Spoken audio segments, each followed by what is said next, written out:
like I said, with the ball, we had some difficulties. I think players like Garnacho want to play open, playing inside. They need to suffer. I can put him open, but then I will have to change the idea, and then it will take more time. I think it's also good for a player with the quality, for example, like Garnacho and Ahmad.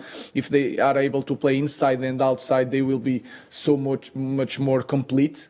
So I think the idea it still needs a lot of time, but that in that part of the spirit to suffer, to understanding the game, to make some pauses on the game, I think we are improving. Yeah, we spoke about Martin before the game. Obviously had a key role to play today as well. How vital was the penalty miss for United today? Was really important because give us more strength, and then with less one players is really hard to press.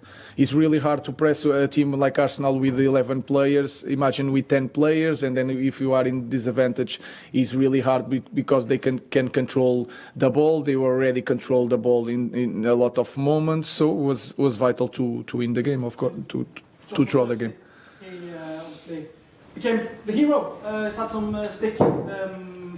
What did you make of the moment when he scored a goal, and how vital was it for him to get that? Yeah, it's really important, not just for them, but for all the players. Your life as a footballer has cycles and moments, and sometimes in 1 week your life can change. And you can see Altay against Tottenham. Everybody was pointing the finger for Altay, and I understand that. And today he was our hero also. Joshua a few weeks ago had a small problem with our fans, and today every time he's going on the pitch you feel that the support from the fans, and then he has the last penalty. So the life is like that, and you have to continue humble, to work every day. Your time will come, and so it's really important for them, not just for them, but for his teammates.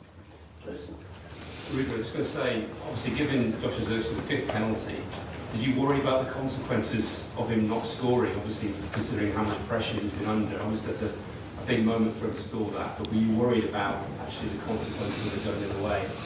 I was not, because I had the feeling that we are going to win, but that part is not my part. The set pieces is not my part, and today we were amazing in set pieces. So Carlos was really good, Andres was really good, Emmanuel was really good, and they chose the right players to score the penalty. So it's not my part, it was them. They did a very good job. Last question. Ruben, apologies for asking this after such a pleasing performance, but Marcus Rashford obviously wasn't part of the squad today. Is it likely he's played his last game for Manchester United? I don't know. We'll see. He's a player for Manchester United. We'll see. He have to work. He have to represent his club, and he loves his club. But I have to make choices. Already spoke about how I make the choices. So it is what it is. So let's continue. Let's see the next game. And like I said, I have to make a selection. Thank you. Incredible how you don't win the game. That's basically, to sum up, the dominance, the superiority in relation to your opposition, and everything that we did to try to win the game. And that's it. We didn't deserve. We didn't get what we deserved, clearly, but there is an element that is about putting the ball in the back of the net. They did it once, and with the amount of situations, chances, penalties that we had, we didn't. And we go home extremely sad, but I cannot be prouder of my players, on the team, individual, collectively, what they produce. Like on Wednesday against Newcastle, against two top teams, it is incredible. But we haven't got rewarded, and that's the downside to it.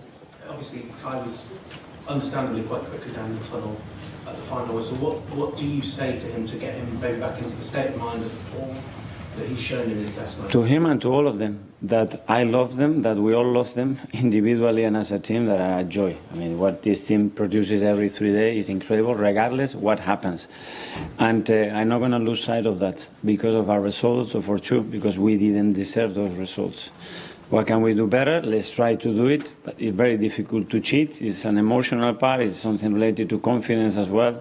but very difficult to ask something else to our players. Jordan, the same? At full time, Man United tweeted the word justice, I think in reference to the Martin penalty that was missed. What are your thoughts on that penalty and also the Ugarte? I comment about my players and my team, not about the position. But there was a clip of Ugarte maybe appearing to headbutt Kai Havertz. Have you seen? No, I haven't seen it. Go to Jamie from Sky.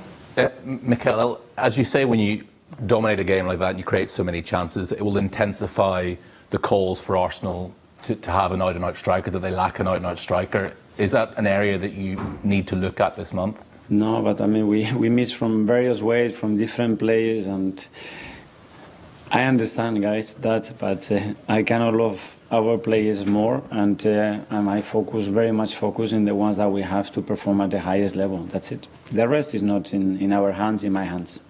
Simon, lead this hand. Okay, was there any sort of early word on Gabriel Jesus? Yeah. He was in a lot of distress when he came off. You know, Big worry. That's my feeling.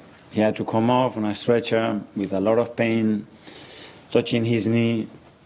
It's not looking good. is it the same knee as the one from the World Cup? No, I think it's the other one. But it's more the worrying factor is the feeling that he had when he had to come off and the pain that he was in. So yeah. Jordan, Athletic. Okay, this team's been together now for 2-3 years, playing at a really high level. Is there a danger when these number of trophies you're competing for them, but they just can't go over the line? How do you stop that becoming a psychological problem for the players, that it gets in their head that they haven't yet got over the line? But that's the outcome, you know. But obviously relying on not performing like this and waiting for one shot to go on target and score a goal, I don't want to bet on that. I bet on that team to try to do. Are we going to win big trophies? I don't know. But playing like this, there are very few teams in the world that can play at that level.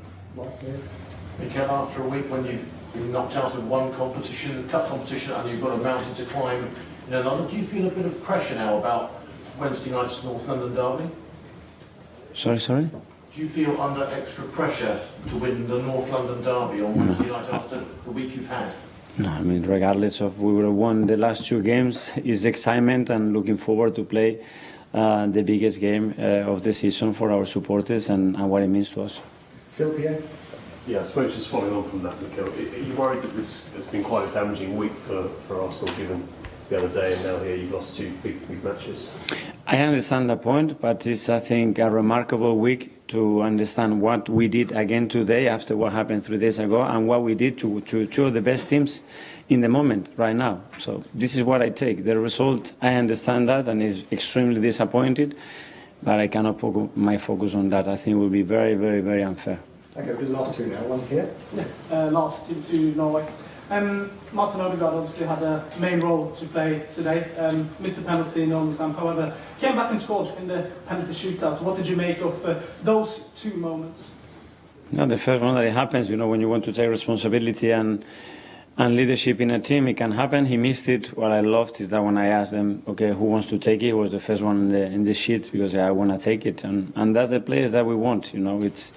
You're going to have difficult moments. It's how you respond to them. And he's the captain and he's the leader. And I love that he's done that today again. And finally, Tom from Football London. Hi, Mikel. Hi. You were asked after the Newcastle game about how the fans were leaving before the end of the game. During the penalty shootout, there was quite an exodus at the moment that Havertz actually missed his penalty.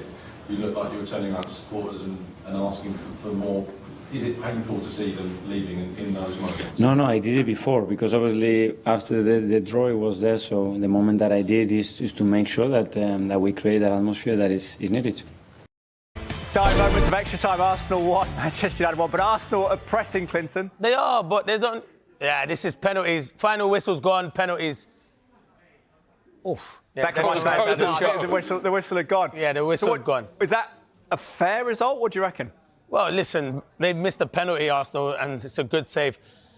And they've missed some big opportunities. But then Man United were winning 1-0 and then had 10 men. So it is a fair result. Do you know why? Because regardless of what we think, at the end of the extra time, it's a draw. And it's going to go to penalties, regardless if we think it's a fair result or not. That's how football is. Yeah.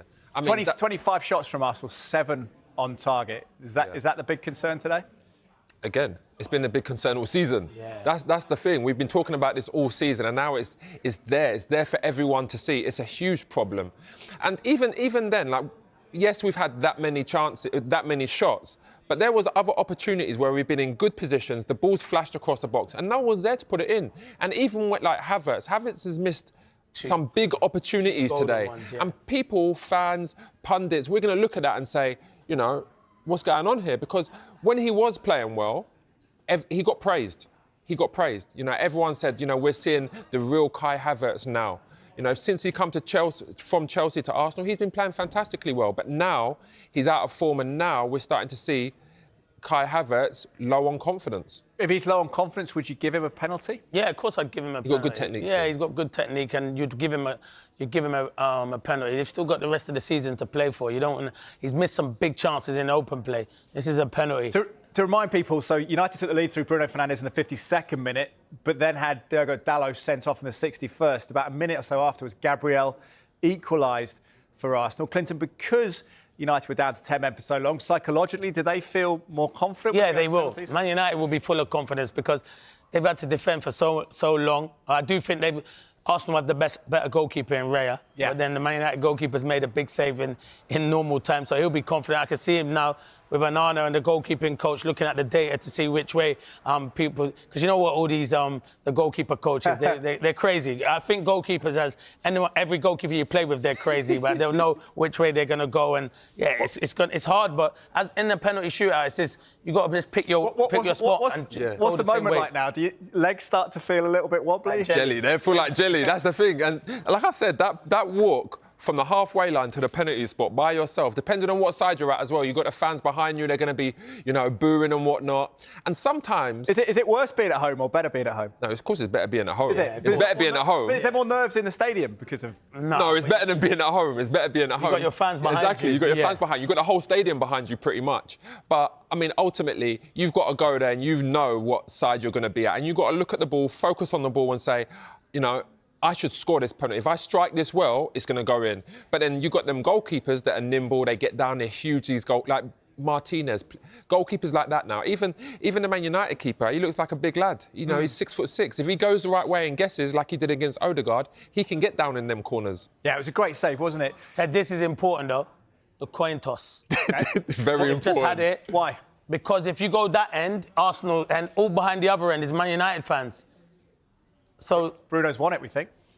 Yeah, Man United are up first. And he won, and I think he won it his end as well. So he's won it first. I don't know if that's a good omen, but yeah, Man United are going first, Arsenal going second. Amorim's talked about wanting leaders. Is this a time for leaders like Fernandes to step up? Yeah, of course it is. Well, he has stepped up in the game. He scored a fantastic goal.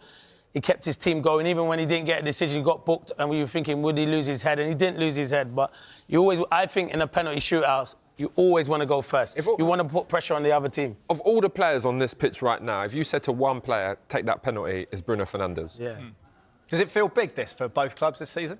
Yeah, especially, I mean, it's big for both teams, but I think it's bigger for Arsenal because Man United, they're in a transitional stage. And it's not to say they're a huge club, one of the biggest in the world still. And of course, their fans want to see them win something. But now, Arsenal in a situation where we've been progressing, we've been getting better each year.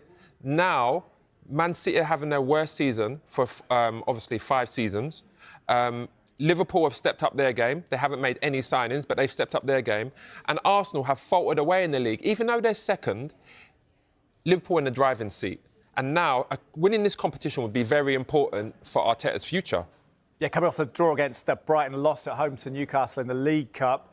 Is it Bruno stepping up first for Manchester United? Do you always do that? Is that the best move? Well, I always think you should have your best penalty Clinton taker wants take headlines. I want headlines. I think your best penalty... I just want to take the penalty. I want to score the goal. I think your best penalty takes the first one, but I want headlines. I want to be the one that they say scored the winning goal. You might be unused though, mate. You're at 5th. Yeah, well, I remember watching one where Salah was meant to take the 5th one and it was over before it got to that. So sometimes you have the best penalty taker takes the first one, and it's Bruno against David Raya. Of all the penalty takers, Raya will know more about Bruno than any of the Manchester United players, will he, in terms of the penalties? No, I think you just do his homework anyway. Like, you just do your homework. That's what your goalkeeping coaches and all your staff are, to do your homework.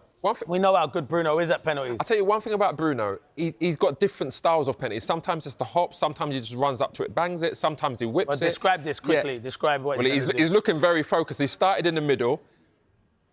I feel nervous, you know. I ain't even going to lie. I feel nervous. He's coming round the ball, the jink, the hop and the skip, and he's just put it in the bottom corner on the left. He's made the keeper go the wrong way, and he's just given it a little smile. How much confidence? That was easy work. How much courage, confidence does it need to do that little skip and stop? He's got supreme confidence, but he believes in his technique. He's got in the whole league, he's got some of the most, like, the greatest technical ability in this league, and he trusts himself. And it doesn't leave you much room. Odegaard now. I'm not happy about this one. No, I don't. Listen, it's a hard one, but now... Odegaard, this is the one. This is a big penalty. This is a big penalty. Do you go the same way? I don't know. Well, if you go the same way, make sure you put enough pace and power on it. And if he saves it, you got to hold your hand up and say, great save. But I'll tell you what, I don't like going that way where you just open up your foot, because you've really got to put it in the side net. Here he is. Odegaard steps up, little shuffle as well. And he scores. Yes, he's done it. He's gone the other way. He goes the other way. That's a big penalty for him there. Look at him. Keeper goes the same way as he made the save. And he goes the other, and Odegaard gets the fans going, and he says, "Come on, I want more noise." The crowd is jubilant now. Yeah, big penalty. We're going to do it. Problem is, if Arsenal win this, Jay's going to be running around here. We're going to have to get him sort of some, I don't know, lemon and ginger tea or something. some chai tea.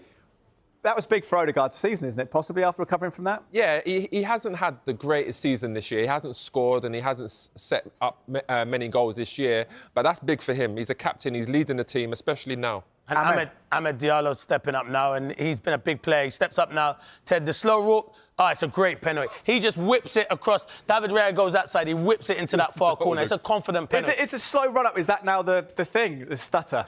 To be honest, when I was taking penalties, I would like run up to it slowly as well.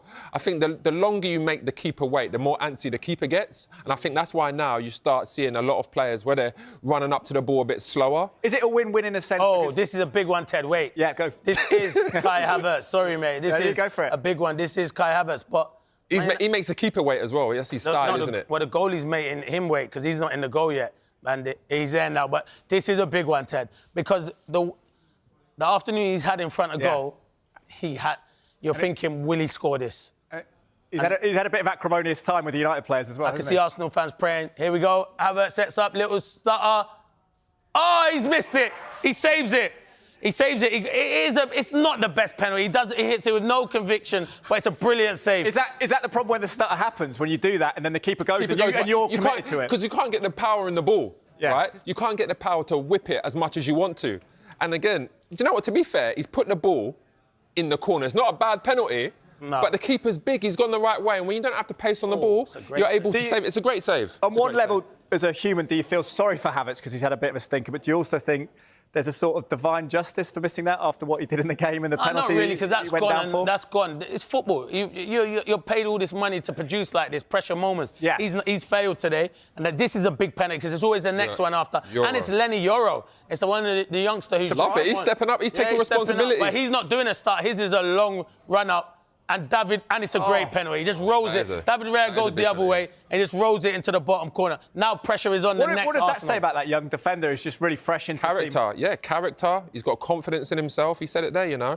It's a big penalty. He's turned around back to his teemates and said, come on now, let's put this to bed. He looks a player, doesn't he? That's a modern defender as well. Yeah, well, he's a player. If Real Madrid want you, but then obviously Man United come and get you, your stock must be really high. But that was a big penalty. Huge penalty. And this is a massive one. Declan Rice, is it? Looks like? It is Declan. And if it's someone that you wanted in a pressure penalty, it would be Declan Rice, because he's a top player. What does he do? Does he power it, Jay? I think he's whipping this one. I think that's his style. Even when you see him shoot from the edge of the box, he tends to whip it.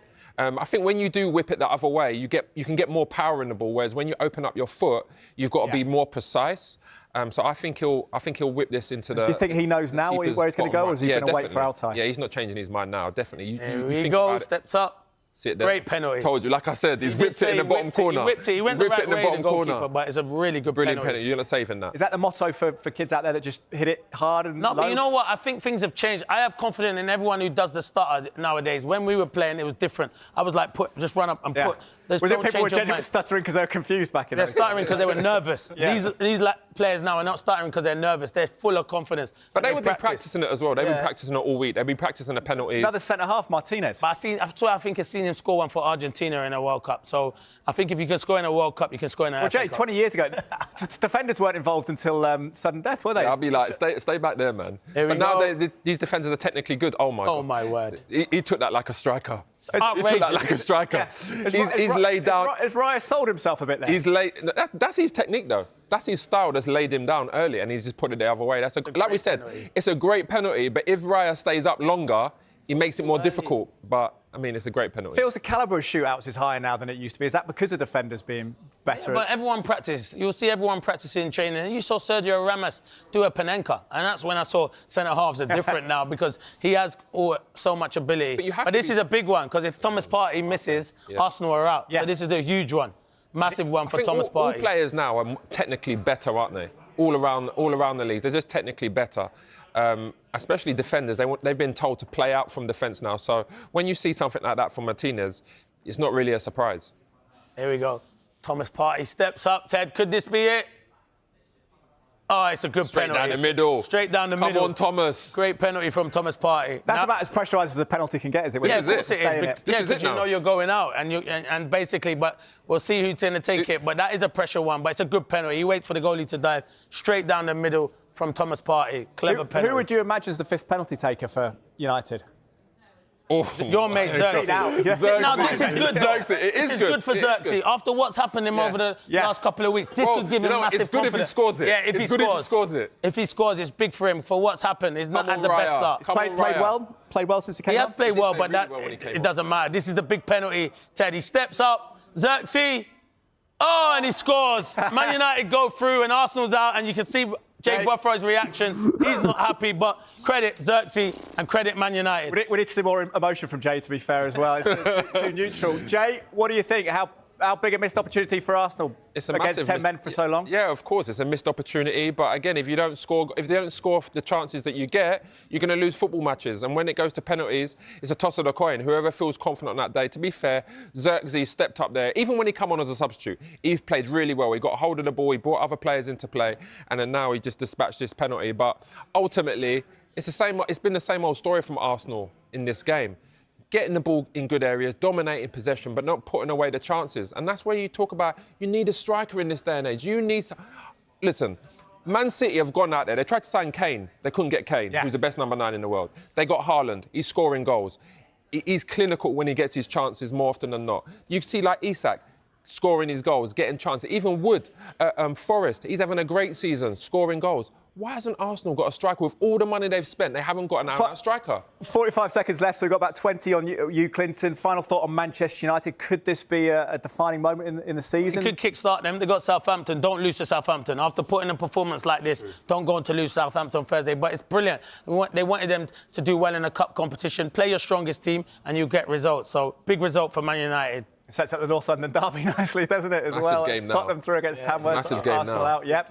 Brilliant. Thank you very much, Clinton and Jay. Jay, thanks for staying as well, free of charge, I hope. I've got a bit of shrapnel for you. We'll see if I can get behind the couches over there. Thank you for watching Soccer Sunday. Then Tottenham are through against non-league Tamworth. But in the end, the big story is Manchester United win at Arsenal on penalties. The holders remain. We'll wrap it up next on Sky Sports News. OK, first to the Emirates, where in the last few minutes, Manchester United have beaten Arsenal on penalties to make it through to the fourth round. Joshua Zirkzee scored the winning spot kick to send the holders through after they played an hour with 10 men. Well, I've got Jay Bothroyd and Clinton Morrison, as you can see, alongside us. And firstly, Clinton, you were watching this game, you were doing this game. Just how good were Manchester United in defence? Bayinde, the keeper, made some great saves, and the spirit they showed. Yeah, Bayinde was brilliant. He made the big penalty save in the shootout and then made a penalty save in normal time from Odegaard, which was a fantastic save. But I thought the three centre-backs were outstanding. De Ligt, Maguire, Martinez, and young Lenny Yoro when he came on. But they defended. They had to defend. They had to, because when Dalot gets a stupid second yellow card for a needless tackle, even though he can say he didn't make contact, the attempt where you jump like that, you deserve a second yellow card. And Arsenal dominating. There's the same old problem with Arsenal. I see them dominating football matches and not putting the ball in the back of the net. But huge credit to Man United. There's a big result for Ruben Amorim and his team, and I thought they were fantastic on the day. Yeah, Jay, I was going to put that question to you. United, as Clinton says, so good with the ball. They knock it around beautifully, don't they? But that final bit, the key bit, which you were both good at, sticking the ball in the back of the net, they just haven't quite nailed that. Yeah, exactly. That's been the story of the season so far. I mean, if you look at today's game, 26 shots on goal, 12 corners. And there was even more situations where they got into great possession, situations where they put the ball across the box. No one's there to put it in the back of the net. Now there's injuries. Jesus looks like he's got a painful injury there. We don't know what's happened to him, but that's going to be a blow because he's come in, he's scored some goals. And ultimately now he's out. Havertz, I mean, he's so low on confidence. He's just missed a penalty there. He didn't play well during the game. He missed a lot of chances. There's a lot of problems now, right, at the moment for Arsenal. I mean, we've got players in this studio, people in this studio saying Arteta out.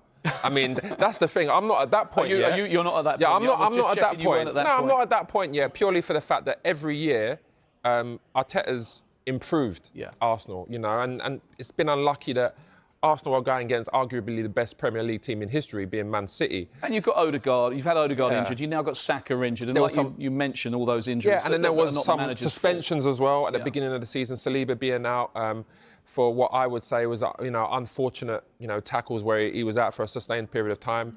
But ultimately, you're not going to win games if you're not putting these chances away. And it's not like Arsenal. Arsenal are putting the ball in good situations. They're making the chances, but it's the attacking players that are not finishing them at the moment.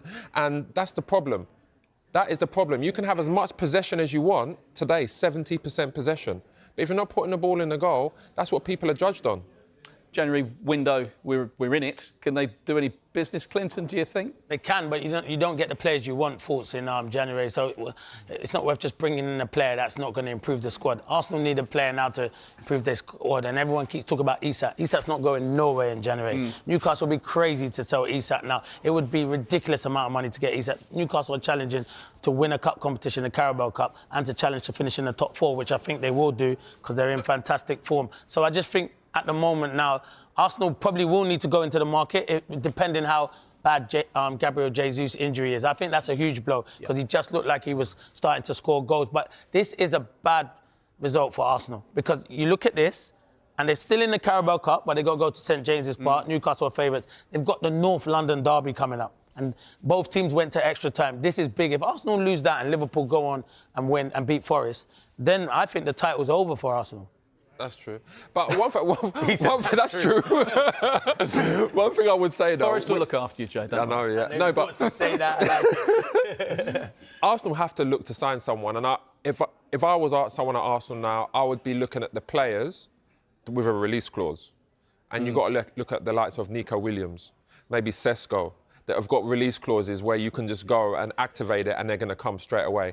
I think Clinton's right. I think at the end of a season... You might be able to get Isak for the right money, but I don't think it's going to happen now. So you have to look at those players and do you want to spend that money? I think those players in particular, people like Sesko is good number 9. He scored a great goal today. Nico Williams, we've seen what he's doing for his club. We see what he did in the Euros. Someone like that, Arsenal need anyway. They need a left winger. Because, Martinelli's not been playing well. He's low on confidence. You've got Saka on the right wing that, when he's fit, he plays and he's always producing. Odegaard. But there's no balance at Arsenal. That's the problem. And for the money that Arteta has spent, again, 700 million, it's difficult to look at Arsenal's squad and say, where's the depth there? Today, you're bringing on Tierney. There's not enough good attacking players to bring on to change a game. The problem is, Thoughts, the biggest problem Arsenal have is they're so reliant on Saka. So when your best player is injured, you don't have anyone who can come and get you the numbers and assist that Saka. That is why I hold Saka so high up. I know Odegaard's a fantastic player, but Arsenal's best player is Saka. When Odegaard and Saka are on the pitch, they look frightening. And that's why people looked and said, oh, maybe they don't need a number 9. It was like kind of covering over the cracks. I don't know any team in the world, apart from when Man City were winning games, that don't need a number 9. You need a number 9. It can work. Havertz is not a number 9. I think he's better coming from a deeper role, but he can play as a false number 9. You need an out-and-out number 9. It's what me and Jay were. You need centre-forwards that are going to stretch in behind. They were putting crosses into the box today, and I could hear Arsenal fans, and there was only one body in there, and that wasn't the number 9. There was only one player in there. It wasn't the number 9. Centre-forwards, stay in the box. Declan Rice is arriving there. That's what I mean. Declan Rice was. I don't want my centre-forwards outside the box. You get Joshua scoring goals as an out-and-out number 9, that's what Arsenal need. Let's just focus on Gabriel Jesus, who's not maybe an out-and-out old-fashioned number 9, is he? But how much do you feel for him, Jay, given that he's been out the team, he's just got back in the last few weeks, scored all those goals in that week against Crystal Palace, the hat-trick in the Cup, and was brilliant and looked really lively, didn't he, if he's out for a period of time? Just from a personal playing perspective, that's a huge blow, not just for Arsenal, but for him. Yeah, I feel sad for the guy. You know, when you don't want to see any players injured, you know, especially with Jesus. He's been out a long time. He's had a lot of knee problems. And right now, when he's on top of his game, he's scoring goals, he's got that confidence, that's the last time you want to see an injury. That's the last time you want to get injured. And, you know, he's come off there, he looks like he's in tears. When you see a player with his shirt over his face, you know that he thinks it's bad. So, I mean, that in itself, especially at this point in the season, who do you turn to now? You're going to end up playing. I mean, Sterling come on today, and he was pretty good, especially early on. He made an impact, but over the course of a season, when you've got long-term injuries like Saka's, and it looks like Jesus now, it's a worry for Arsenal. Joshua Zirkzee responds to Manchester United fans' promises ahead of Arsenal match. A courageous performance from Manchester United propelled them into the fourth round of the FA Cup, triumphing over Arsenal in a nail-biting penalty shootout. If Zirkzee scores, we'll be on the pitch, the United fans had declared, and he delivered. Just 13 days after facing jeers from thousands of United supporters at Old Trafford, Zirkzee confidently approached them again. Moments before United clinched victory in the shootout, he turned to the crowd, rallying them like a cheerleader and igniting their spirits. Players and staff rushed to celebrate with him. No matter what the future holds for Zirkzee at United, he will always be remembered for his role in this victory over Arsenal. This was yet another classic United win against their rivals in the FA Cup, reminiscent of their iconic treble-winning days at Villa Park 26 years ago. While Arsenal fans sing about wearing a yellow ribbon in May, it's the scarlet of United that may soon adorn Wembley Way come season's end. This victory marks a significant milestone in Ruben Amorim's tenure, shifting the focus for United's domestic season beyond just achieving a respectable finish in the Premier League. Looking beyond the league table, Amorim has already secured victories against Arsenal and Manchester City, as well as a commendable draw at Anfield. His United is beginning to take shape, demonstrating a remarkable turnaround from their recent struggles against Newcastle just over a week ago. Two standout performances have reignited belief within the squad. Another unexpected hero emerged in Altay Bayındır. Initially met with skepticism from many United fans, Bayındır had previously cost them in the League Cup but proved crucial in the FA Cup. He played a role reminiscent of legends Peter Schmeichel and Dennis Bergkamp, especially during a vital penalty save in the 72nd minute. As the shootout approached, Bayındır, along with nearly 8,000 United fans, successfully intimidated a nervous Kai Havertz, who missed Arsenal's second penalty. In a conversation with United's physiotherapist, David Binningsley, just before the teams left the tunnel, Bayındır's confidence seemed to blossom. By the start of extra time, he was not only focused but also energetically rallying the United supporters. The first half may have been lackluster, but the second half was anything but. It brought goals, a red card, a penalty save, and heated moments in the stands. United fans grew irate at what they perceived as inappropriate behavior from Arsenal supporters above them, distracting them from the game. Despite Odegaard's missed penalty, echoes of previous seasons lingered in the air. United had suffered collapses after taking leads against Arsenal in recent years, and when a warning sign emerged just minutes after going ahead, it felt like history repeating itself. An overly aggressive challenge from the cautioned Diogo Dalot sealed his fate with a red card. Supported fervently by nearly 8,000 travelling fans, United showed remarkable resilience, refusing to back down. Key players like Declan Rice and Havertz had opportunities to extend the lead but faltered. Zirkzee, fed by Ahmad, found himself with clear chances but was initially thwarted before eventually scoring on his third attempt. As the match progressed, Andrew Madley's refereeing left much to be desired, with United fans vocalizing their displeasure. Madley's decision seemed questionable throughout, and without VAR to assist, since the technology was not in use for this round, his errors were magnified. His contentious calls included a penalty awarded to Arsenal for a challenge on Havertz. A tense atmosphere enveloped the game, with frequent stoppages and misunderstandings, making it feel as though VAR was in play. Madley's decisions continued to draw ire, particularly when he failed to award a foul on Bruno Fernandes, who later received a yellow card for throwing his boot in frustration. United's squad, however, refused to let poor officiating overshadow their performance. Maguire, once jeered by Arsenal fans, received a standing ovation from his own supporters. Lisandro Martinez, after making a crucial defensive play, ignited chants of Argentina from the crowd. The atmosphere shifted as the clock ticked past the 105-minute mark, with chants of United, United, United resonating through the stands. Amorim strategically held back the medical staff from attending to Noussair Mazraoui, keen to avoid being reduced to 9 men. As the match neared its conclusion, Ahmad, initially sidelined due to a minor injury, was introduced alongside Xerxes and Collier, who made his first appearance since a prior injury layoff. Ahmad quickly reaffirmed his status as a talisman for the team, igniting the game with his proactive play, creating numerous opportunities. As the final moments approached, Martinez and Collier combined effectively, while Xerxes capitalized on a crucial chance, slotting home his penalty with composure. Bayender showcased his skill as he expertly dealt with Arsenal's attempts on goal, solidifying United's position. With his heroics and the undying support of the fans, this match will be remembered as a turning point for United, setting the stage for an exciting season ahead.